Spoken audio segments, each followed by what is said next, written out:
تو سلام نے فرمایا اللہ پہ بھروسہ رکھ کے سویرے نکل جانا رزق کی تلاش میں۔ کس پہ بھروسہ رکھنا ہے؟ نکلنا تمہارے ذمے ہے، یہ نہ کہنا کہ گھر بیٹھوں گا تو یہیں آئے گا، نکلنا تمہاری ذمہ داری ہے، جتنی ذمہ داری ہے وہ پوری کرنا۔ اللہ پہ بھروسہ کر کے نکل جانا تمہاری ذمہ داری ہے، رب کا ذمہ ہے تمہیں رزق دینا، وہ ضرور تمہیں رزق پہنچائے گا۔ یا رسول اللہ صلی اللہ علیہ وسلم کس طرح پہنچے گا؟ تو ذرا حضور کے لفظوں کا حسن بھی دیکھیے۔ نبی پاک صلی اللہ علیہ وسلم نے فرمایا جس طرح موت تمہیں ڈھونڈ لیتی ہے نا کہ تم کہاں موجود ہو، جب وقت آتا ہے تو انسان پاکستان میں ہو تب بھی آ جاتا ہے، جدہ میں ہو تب بھی آ جاتا ہے، مکہ میں ہو یا مدینہ طیبہ میں وقت پھر بھی آ جاتا ہے۔ فرمایا جس طرح موت تم جہاں بھی ہو تم تک پہنچ جاتی ہے نا، اس طرح تمہارا رزق بھی تم جہاں موجود ہوتے ہو اللہ وہاں پہنچا دیتا ہے، پہنچا دیتا ہے۔ تو یا رسول اللہ صلی اللہ علیہ وسلم کس انداز میں؟ تو فرمایا نکل جانا تمہاری ذمہ داری ہے۔ فرمایا سویرے پرندے بھی نکل جاتے ہیں اور شام کو جب لوٹتے ہیں تو اللہ انہیں پیٹ بھر کے روزی عطا فرماتا ہے، حالانکہ ان کو نہیں پتا ہوتا ہمارا کارخانہ کہاں ہے، ہم نے کہاں جا کے مزدوری کرنی ہے، ان کو نہیں پتا ہوتا کہ ہمارا دفتر کہاں ہے، ہم نے کس آفس میں بیٹھنا ہے، ان کو نہیں پتا ہوتا کہ ہم نے کہاں جا کے مال خریدنا ہے اور کہاں سے ہم نے پھر اس کو دوبارہ بیچنا ہے، انہیں خبر نہیں ہوتی۔ اللہ پہ بھروسہ کر کے نکل جاتے ہیں۔ نکلنا تو تیرے ذمہ ہے کہ نہیں؟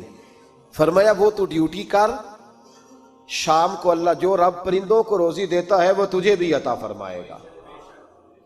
ایک بات اپنے ذہن میں یاد رکھ لیں، رٹ لیں کہ جو میرے لیے بہتر تھا میرے رب نے مجھے دے دیا ہے، تو بات ختم ہو گئی۔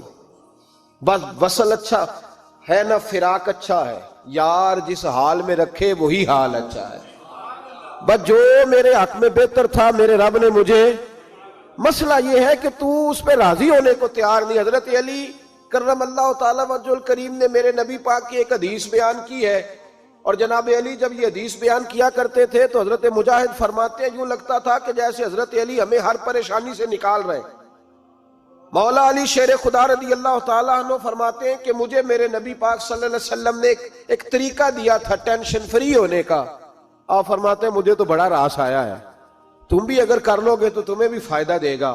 کہا وہ کیا؟ حضرت علی کہنے لگے محبوب علیہ السلام نے فرمایا تھا لوگو تم اللہ کے دیے ہوئے تھوڑے رزق پہ راضی ہو جاؤ، وہ تمہاری تھوڑی عبادت سے تم سے راضی ہو جایا کرے گا۔ بس تم 2 نفل بھی پڑھو گے تو اللہ راضی ہو جائے گا، تم 1 رکوع بھی سویرے اٹھ کے پڑھو گے تو وہ راضی ہو جائے گا، وہ تمہارے 313 درود شریف سے راضی ہو جائے گا، تم اس کے دیے ہوئے تھوڑے رزق سے راضی ہو جاؤ۔ ٹینشن اس لیے ہوتی ہے کہ ہم راضی نہیں جو اس نے ہمیں دیا ہے۔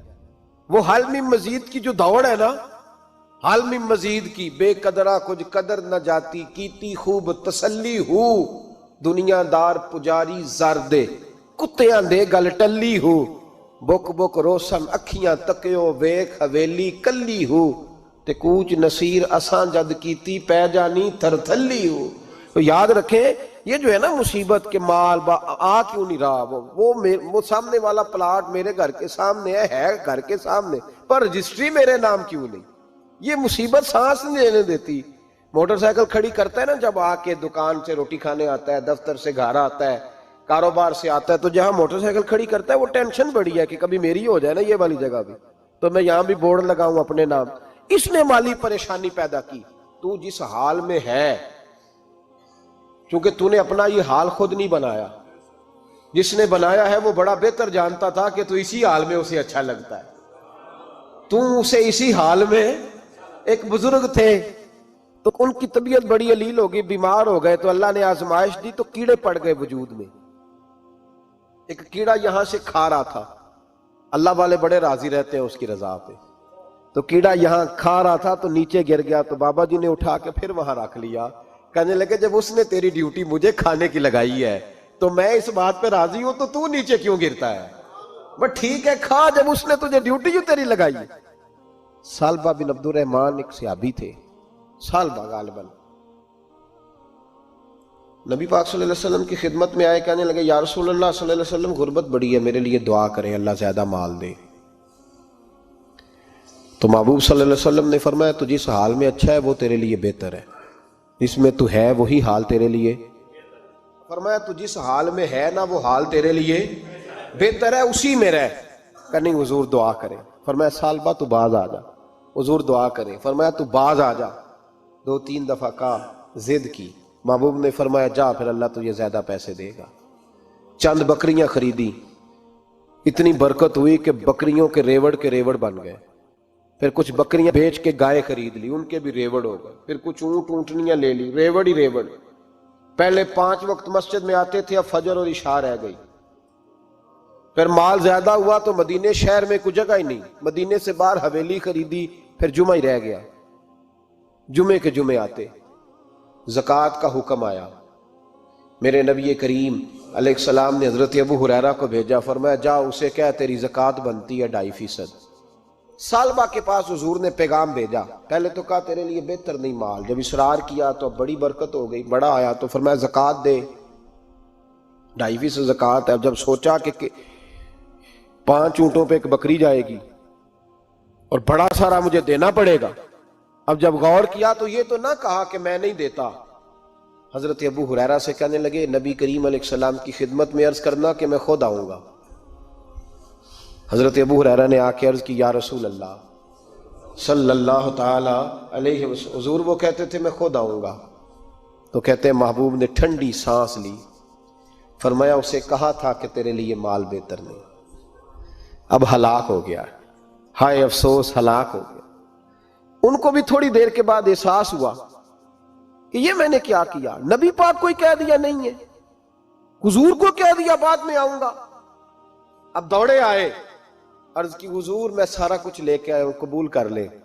محبوب نے فرمایا گویا بلال حبشی کی خشک کھجور بھی قبول ہے, اور صہیب رومی ایک اٹی بان کی لائے تو وہ بھی قبول ہے, اور عمار بن یاسر اور مصعب بن عمیر اگر 2 دینار دے جائیں اور کوئی پرانا جوڑا کسی سپاہی کے لیے چھوڑ جائے تو وہ بھی قبول ہے. لیکن تو اپنا لاکھوں لے کے چلا جا, تیرا کوئی نہیں قبول. معاف کر دیں. فرمایا جا معاف کیا, پر پیسے لے کے نہ آنا. اگلے سال پھر آئے, بندے ہوئے ہاتھ ہیں. محبوبہ میں دولت کا کیا کروں گا, آگ لگانی ہے, قبول کر لیں. فرمایا تو لے جا, تیرا نہیں قبول. گرا جو ان کی نگاہ سے وہ سنبھل نہیں سکتا. حضور نے وصال ظاہری کیا تو جناب صدیق اکبر کے پاس آئے, لاکھوں کا مال. ابو بکر قبول کر لو. تو جناب صدیق اکبر کہنے لگے اس کا کر لوں جس کا نبی نے نہیں کیا, چل جا, کوئی نہیں چاہیے. حضرت عمر کے زمانے میں قحط پڑ گیا, بارشیں نہیں ہوتی, غلہ نہیں ملتا, حالات خراب ہے, مالی طور پہ بحران آ گیا, غربتیں, مجبوریاں, تکلیفیں. آ کے روئے, عمر میرا قبول کر لو, مجھے معافی تو مل گئی تھی نا. فرمایا معافی اپنی جگہ پہ, پر جس کا مصطفیٰ نے قبول نہیں کیا. بہت سارے لوگوں کو پتہ ہی نہیں کہ ان کا قبول ہی نہیں ہوا, اور وہ الجھے ہوئے, انہیں خبر ہی نہیں کہ اصل بات کیا ہے. فرمایا جس کا مصطفیٰ کریم نے قبول نہیں کیا, اب ہیرے اور جواہرات بھی لے کے آئے تو بھوکے مریں گے, پر اس کا قبول, اس بات پہ راضی رہو اس حال میں اللہ نے رکھا ہوا, اس حال میں راضی رہو. یہ جو مصیبت ہے نا دیکھنی کہ وہ بھی میرے پاس, تمہیں کیا پتا, کبھی پوچھ تو صحیح اس سے وہ کس مصیبت کا شکار ہے جو مالی طور پہ بڑا امیر ہے. تو اس کی طرف دیکھ کے اپنا دل برا کرتا ہے. بس جس حال میں رب نے رکھا ہے اس حال میں رہ. حضرت عثمان غنی کے زمانے میں تو وہ وصال کر گئے, لیکن بھائی تو جس حال میں تیرا رب تجھے رکھتا ہے اس حال میں رہ, تیری مالی پریشانیاں ختم ہو جائیں گی. اور پھر مالی پریشانیوں کے کچھ اور اسباب بھی ہیں. امام شافعی فرماتے ہیں جن گھروں میں لوگ فجر کی نماز کے وقت سوئے ہوتے ہیں ان گھروں میں رزق نہیں آتا. آپ فرماتے ہیں فجر کا وقت اللہ کے دینے کا وقت ہے, اس وقت اللہ بانٹتا ہے. حضور صلی اللہ علیہ وسلم کا فرمان ہے نا حدیث میں کہ تہجد کے وقت اللہ پہلے آسمان پہ نزول جلال فرماتا ہے جو اس کی شان کے لائق ہے تہجد کے وقت, اور وہ کہتا ہے مانگو میں تمہیں عطا کروں گا. لینے کی باری آئے تو بندہ سمیٹ سماٹ کے اندر گھس جائے. ہمارے ہاں یہ ہوتا ہے کہ عشاء کے بعد بچے بیٹھتے ہیں موبائل لے کے, تہجد کا وقت آتا ہے تو ان کی آنکھیں بند ہونی شروع ہوتی, تو لینے کے وقت تو سویا تھا, تیرا مسئلہ کیسے حل ہوگا بھائی؟ جب کوئی آدمی خیرات بانٹ رہا ہو تو جو پیالہ پیچھے کر لے اسے ملے گا. کہتے اس وقت آنا جب میں بانٹ رہا تھا, اب تو کدھر آ گیا ہے. مثال دے رہا ہوں. تو فجر کا وقت مانگنے کا ہے, تو ساری رات تو گزر گئی گیمیں کھیلتے، ٹی وی دیکھتے، اور جو لینے کا وقت تھا تو سو گیا، تو کیسے آئے گا تیرے پاس؟ تو اٹھے سویرے، بندوں سے مانگ کے دیکھ لیا، بڑی عزتیں خراب ہوئی، فجر کا وقت اٹھ کے جھولی پھیلائے۔ میرے رسول پاک علیہ السلام فرماتے ہیں، رب فرماتے ہیں جب بندے میرے آگے جھولی پھیلاتے ہیں مجھے شرم آتی ہے، کیسے خالی واپس کر دوں؟ تو اس کے سامنے جھولی پھیلائیں سویرے اٹھ کے، رزق میں برکت ہوگی۔ اور پھر ایک اور بات، پانچویں بات، رزق میں تنگی اس وقت ہوتی ہے جب ہم مال غلط جگہ پہ خرچ کرتے ہیں۔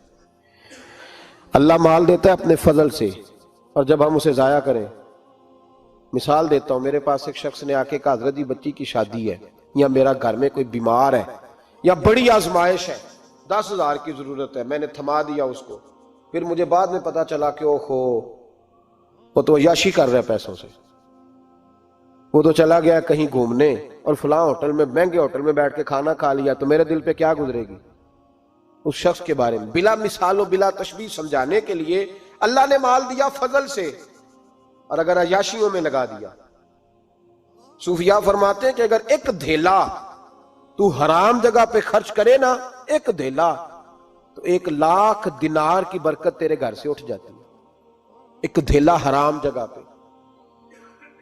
یہ جو گویوں پہ پیسے پھینکتے ہو حلال ہے؟ چلیں بینڈ باجا تو شادی پہ آپ نے اپنی مرضی سے بند کرنا ہے یا بجانا ہے، لیکن گویوں پہ جو پیسے پھینکتے ہو جائز ہے؟ بولے